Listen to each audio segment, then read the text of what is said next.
The following program presents principles designed to promote good health and is not intended to take the place of personalized professional care. The opinions and ideas expressed are those of the speaker. Viewers are encouraged to draw their own conclusions about the information presented.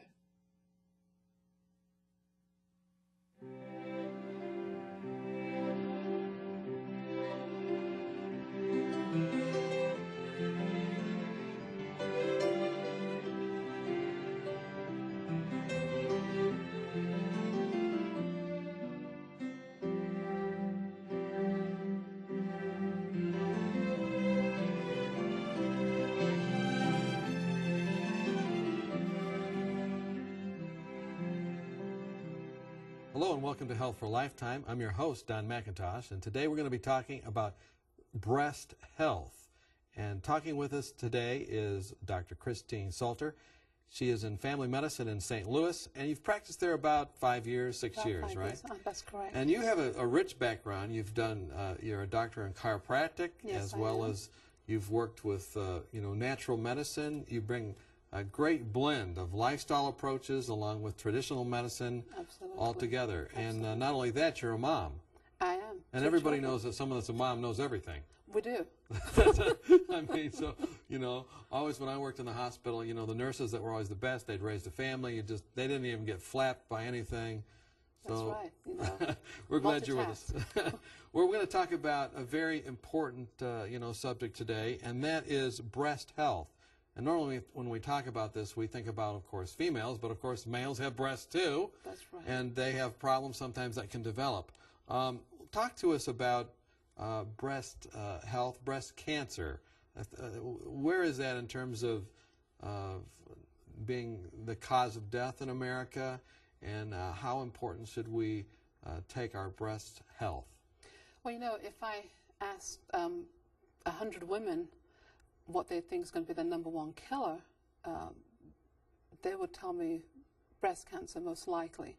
But in fact, it's heart disease, and heart disease kills a lot more people than breast cancer. But breast cancer is deadly. It is the third cancer for women behind lung and colon cancer. So a lot less women die from breast cancer compared to heart disease, but it is significant. And so that's very concerning. It's very concerning. And so what are the types of things that we can do to, again, I mean, we've talked about some other cancers. We talked about colon cancer, and we said that that's something that can develop over a long amount of time, maybe 7-10 years. How long does it take to develop a palpable or something you can feel, breast cancer? It depends on the type of breast cancer. You've got the very aggressive types, and that could really develop in just a few months. I've had patients where, within a very short period of time, that they've felt a lump in the breast. Other types of cancers can be there for years, and just very slow growing. And so either way, we want early detection. We want women and men to become familiar with what's normal for them, because everyone's breasts are different. When is it that you start being concerned about this? What age should people really start worrying about this? Well, or being aware of this, maybe is a better word. Well, women between 40 and 50, their #1 killer is breast cancer. But we don't need to wait until you're between 40 and 50. And so once you go through puberty, we want young ladies to become familiar with their breasts, and when we say palpate their breasts and feel the breasts to make sure that they know what's normal for them. Some women have lumpy breasts. We call it fibrocystic change. It used to be fibrocystic disease, but we know that's not a disease, just that some women have lumpier breasts than others. So even if you have fibrocystic change, you can still examine your breast and say, well, this is what's normal for me. And then if there's a change, you're not really going looking for a cancer.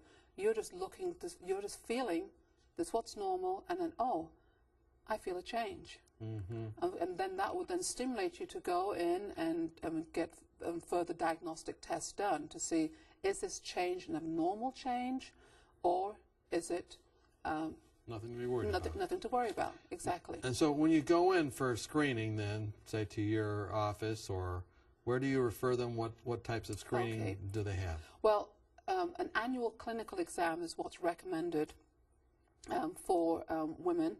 Usually we say starting at age 18 or 21.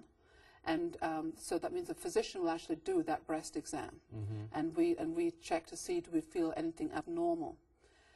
Then there is actual screening imaging studies. Now, what's recommended by the American Cancer Society are mammograms. And that's where they take x-rays of the breast. That is the different organizations. Some say get a baseline at 35. Some say start at age 40 and do it annually. Others say at age 50. Some say at age 40 and do it every 2 years, and then at 50 and do it annually. I would like to mention that there's another type of imaging that is less invasive that may detect cancer even earlier than a mammogram, that's called a thermogram. And how's that done?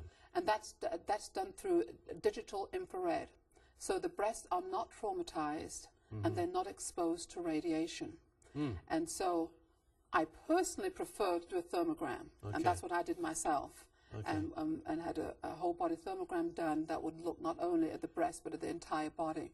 And thermogram, does that mean like a heat sensing thing? It's heat sensing because a malignancy or a cancer is very vascular, a lot of circulation. And it's like when you sprain an ankle and you have a lot of circulation, it's very warm. And then there's a definite difference. And so the thermograms have been done for years in this country and in the European countries. And it will pick up subtle differences in temperature that will alert you that something is going on. So if you were to say thermogram versus mammogram, which is the most accurate, or are they both the same? I would have to say that thermograms will pick up lesions much earlier. Is that right? Because it's just based on heat? It's based on heat, and it's not waiting until you can see calcifications and see an actual lump or anything like that. And anybody that's watching, say, in a Western country, if they talk to their physician, they'll know what a thermogram is. They would know a thermogram. There are places around the country. There's a place in St. Louis. They are dotted around the country where they can get thermograms done. It doesn't mean you'll never have a mammogram. I do send people for diagnostic mammograms. If the thermogram comes up abnormal, we'll send them for an ultrasound, and we may end up doing a diagnostic mammogram. Okay, but that's the good frontline thing, and it'd be recommended if someone's watching and they're 35 and above to get that done. I would recommend that. Now, the American Cancer Society, they're not making that their official statement. Their official statement is get a mammogram done every year. But because of what I've read and the research on thermography, I think it would be wise and prudent to get that done and to pick up anything much sooner than even the mammogram would do. Okay, yeah, so let's talk about, breast cancer in terms of family history. Is there a connection? There is a connection, and if you have a mother, sister, aunt with breast cancer, you have a significantly higher risk. But I do want to mention that most cases of breast cancer occur what we call sporadically, meaning there is no family history. There isn't anything obvious that would say that you get breast cancer. Many women come in and say, well, I don't have a family history, and no, I've not had any screening, and no, I don't do self-breast exams because I don't have family history. That doesn't matter, because most cases there is no family history. But if you have a family history, you are at higher risk. Okay, so if you're into the high risk category, we've really got to be very alert to any changes, and especially to doing the screening tests of either thermography or the mammogram, and then dietary changes and lifestyle changes. Well, let's not leave the men out. Let's say a little bit about that. Have you ever seen any cases of breast cancer in men, and how worried or concerned should we say, should they be? I've personally only seen one case, okay, but some men do get breast cancer, a much smaller percentage compared to women, but they do get breast cancer. So if a man finds a lump around the nipple or in the breast area, he should alert his physician to that so that the appropriate tests are done. a diagnostic biopsy would need to be done. I find that men tend to want to avoid a lot of symptoms, avoid going in and getting tests done and getting studies done, and they tend to ignore things. We don't want the men to ignore an abnormal lump in the breast, abnormal lump in the testicle that may signal testicular cancer. These things need to be checked out, need to be biopsied. Now, usually they don't have as large amount of breast tissue as a woman would have. So is that, I'm just wondering, I don't know the answer, would it be perhaps even more dangerous because it could easily get into other parts of the body sooner with a man than a woman, or? Not necessarily. Not necessarily. The size of the breast, no, not necessarily. If you've got an aggressive cancer, it's going to get into the lymph nodes, into the bloodstream, and go to other areas. So what are some lifestyle factors that can impact then breast health for either men or women? Exercise is one of the biggest lifestyle factors that are important for breast health. Well, why would you say that? Why not? Explain it to me. They've actually done studies, and they've looked at women who exercise at least 30 minutes a day for at least 3 to 4 times a week, and they've found that they have lower risks of breast cancer than women who do less exercise. So what kind of exercise? Weightlifting? We're talking about moderate intensity exercise. That's 3 to 4 miles per hour, the 15-minute mile. Okay. So this is not a casual stroll. Okay. Okay. So the 15-minute mile, so that you're huffing and puffing, aerobic exercise, and that has been shown. And it may be an immune function, because we know that exercise affects the immunity. And when we talk about cancer, it really is about immune surveillance. It's the immune cells that have to detect and say, is this my cell? Is it not? Is this an abnormal cell? Do we need to attack this? Do we need to get rid of it? And if you don't have a good functioning immune system, we have problems, not only with cancer, but with other things. So is that true then, that, I mean, our bodies are going to encounter cancer cells, either produce them or encounter them? Everybody will. Everybody will. And so exercise is just putting up the defense against absolutely anyone's going to experience. Exactly. So it's a given. We are always faced with cancer cells every day, every minute, every second. It's a given. We live in a toxic world. Damage is always being done. Mutations occur. What the body does, it corrects them. It corrects them. So if we're exercising and it's got good circulation, got good immune cells, but the body takes care of it. Okay, so that's one lifestyle factor. We're going to come back to lifestyle factors and what to do in our second half, but I'll have just one question here before we go to our break. And then African American or other different populations you serve, are there any difference in the prevalence of breast cancer or breast health concerns? What we find in African American women is that they tend to get more aggressive cancers, and that they tend to die from their cancers compared to Caucasian women. Why is that? What is that? And we're not sure. We're not sure whether it's an access to health care, whether they're not being followed regularly by a primary care physician, whether they are having symptoms and ignoring them, whether it's their diet and lifestyle that's producing more aggressive cancers. A recent study that came out, I think it was in 2004, where they were talking about the African Americans, and what they were feeling, that it was that continuity with a primary care physician, that a lot of them did not have that. Very often they go to an urgent care center or to an emergency room, but there isn't a physician telling them, you need to be doing this. Okay. Are you doing self-breast exams? Are you exercising? So they don't get it as soon. They don't get worked up as soon. So especially those African American women that are watching, take this to heart. That's Absolutely. what the message. Absolutely. We're talking with Dr. Christine Salter. We're talking about breast health. We've learned it's a significant problem, especially for those between ages of 40 and 50. But every age, really, we need to be concerned about it. When we come back, we're going to talk about lifestyle factors as they relate to breast health. Join us when we come back. Are you confused about the endless stream of new and often contradictory health information? With companies trying to sell new drugs and special interest groups paying for studies that spin the facts, where can you find a common-sense approach to health? One way is to ask for your free copy of Dr. Arnott's 24 Realistic Ways to Improve Your Health. Dr. Timothy Arnott and the Lifestyle Center of America produced this helpful booklet of 24 short, practical health tips based on scientific research and the Bible that will help you live longer, happier, and healthier. For example, did you know that women who drink more water lower the risk of a heart attack? Or that 7 to 8 hours of sleep a night can minimize your risk of ever developing diabetes? Find out how to lower your blood pressure and much more. If you're looking for help, not hype, then this booklet's for you. Just log on to 3abn.org and click on free offers or call us during regular business hours. You'll be glad you did.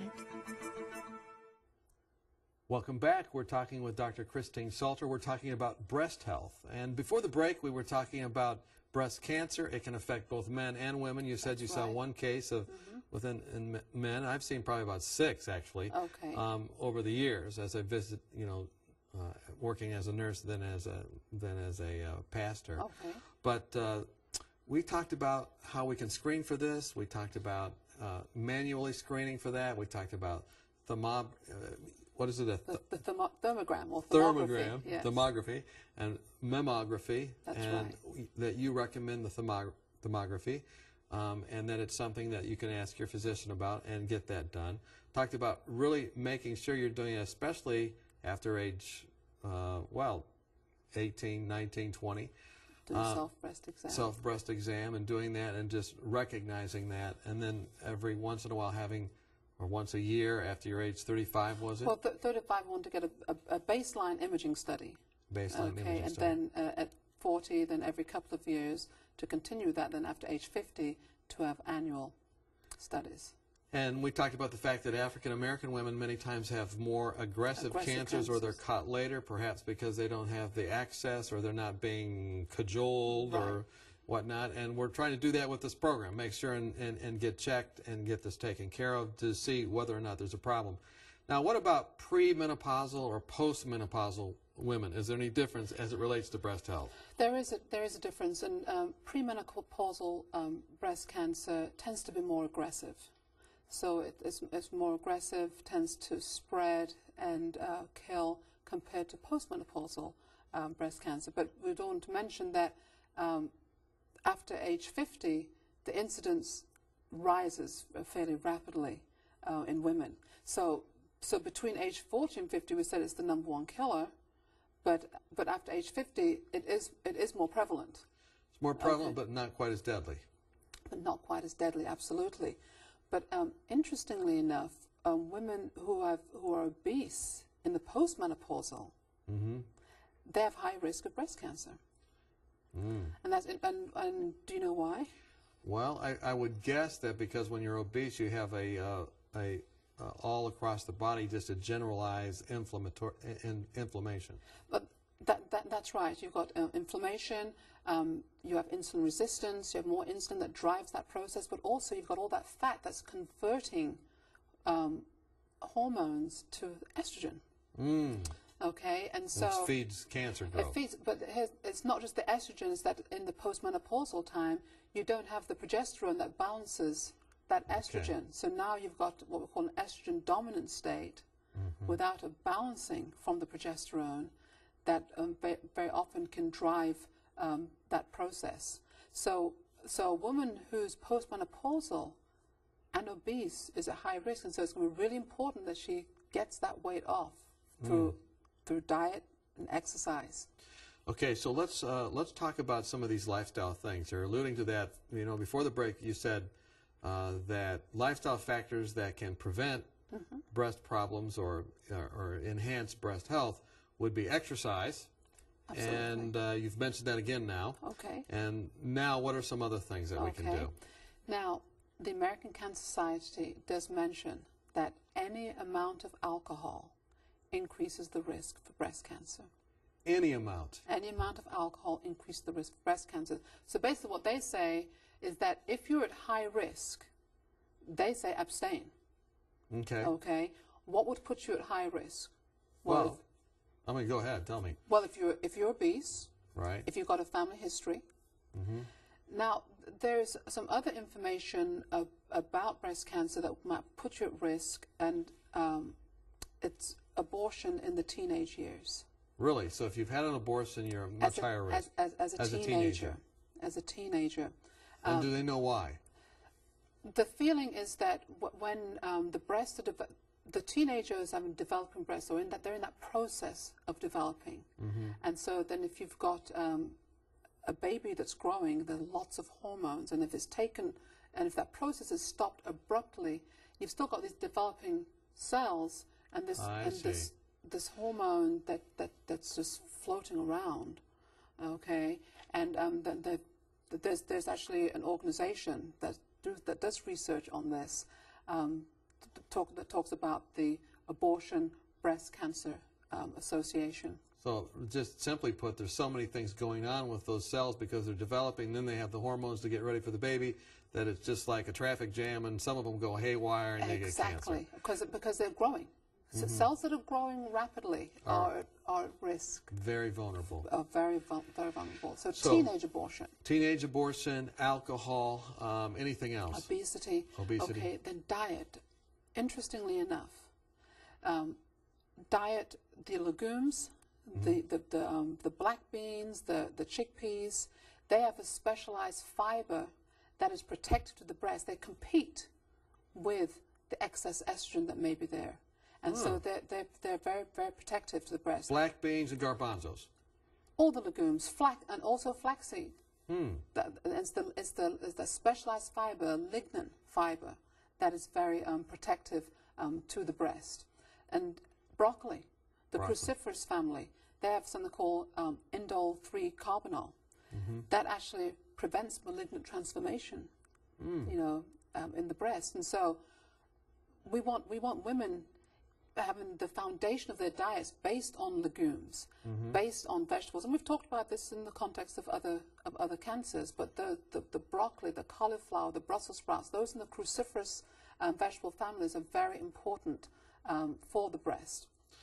Man, I tell you, it's making me hungry, even though you might say I wouldn't need to worry about that too much. Now, we were talking before, in the break, about how there sometimes is a connection between colon cancer and breast cancer. You said there may be some kind of connection. What is that connection? Well, there is a syndrome. It's a familial syndrome where if patients in the family history that someone has colon cancer, it's a genetic syndrome with breast cancer. So that's why it's really important when you go to your physician that your physician will take an extensive family history. They'll want to know about your mother, father, brother, sister, aunt, grandparents, and find out is there that genetic possibility? Absolutely. Colon cancer, ovarian cancer, breast cancer. There's a connection between all those in a familial way. Okay, we've talked then about diet. We've talked about exercise. We've talked about taking the weight off. Absolutely. And anything else in terms of lifestyle? Something a woman can do. Men can't do this, but women can breastfeed their babies.